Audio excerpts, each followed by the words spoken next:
રાજ્યના 153 તાલુકાઓમાં મેઘમહેર છેલ્લા 8 કલાકમાં વલસાડના ધરમપુરમાં 4 ઇંચથી વધુ વરસાદ તો જૂનાગઢના ભેંસાણમાં 4 કલાકમાં 3.5 ઇંચ વરસાદ સાબરકાંઠા નવસારી વલસાડ દમણ અને દાદરાનગર હવેલીમાં આજે અત્યંત ભારે વરસાદની આગાહી જૂનાગઢમાં જિલ્લા કલેક્ટરે પૂરની સ્થિતિનો તાગ મેળવ્યો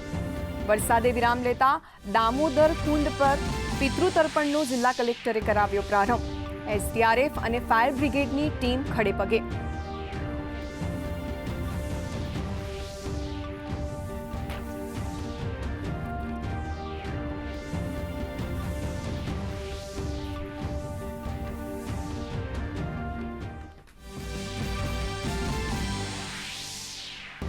રાજ્યમાં સારા વરસાદના કારણે અનેક જળાશયો છલકાયા મહીસાગરના કડાણા ડેમમાં 6 દરવાજા ખોલાયા પાણી છોડાતા મહી નદી બે કાંઠે થઈ વહેતી ઉત્તર ગુજરાતની જીવાદોરી સમાન ધરોઈ ડેમ પૂર્ણતાને આરે વહીવટી તંત્ર સજ્જ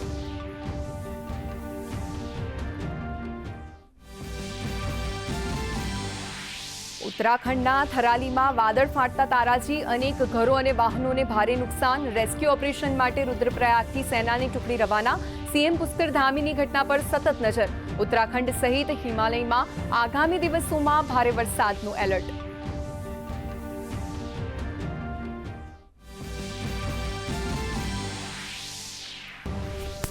રાષ્ટ્રીય અંતરિક્ષ દિવસે પ્રધાનમંત્રી નરેન્દ્ર મોદીનો વિડિયો સંદેશ કહ્યું ભારત જલ્દી જ ગગનયાનની ભરશે ઉડાણ આવનારા સમયમાં ભારત પોતાનું સ્પેસ સેન્ટર પણ બનાવશે રિફોર્મ પરફોર્મ ટ્રાન્સફોર્મની અમારી નીતિ યુવાઓને એસ્ટ્રોપુલ સાથે જોડાવા કરી અપીલ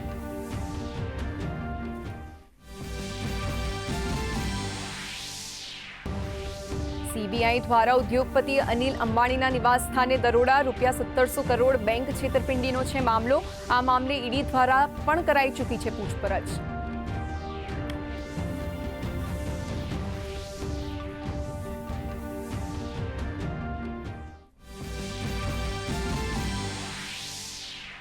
ચેટજીપીટી કંપનીનો ભારતમાં મુકામ ઓપન એઆઈ આ વર્ષે ભારતમાં ખોલશે તેનું પ્રથમ કાર્યાલય એઆઈને વધુ અફોર્ડેબલ બનાવવા પર અપાશે ભાર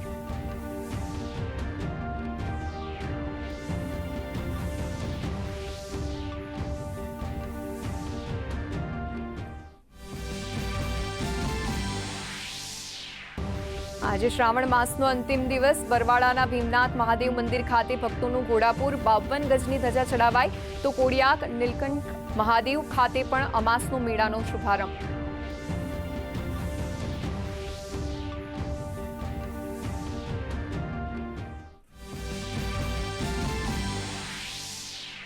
સત્તર વર્ષની ભારતીય દીકરીએ વિદેશી ધરતી પર દેશનું નામ કર્યું રોશન બુલ્ગેરિયામાં આયોજિત અંડર-20 વર્લ્ડ કુસ્તી ચેમ્પિયનશિપમાં કાજલ દોચકે જીત્યો સુવર્ણચંદ્રક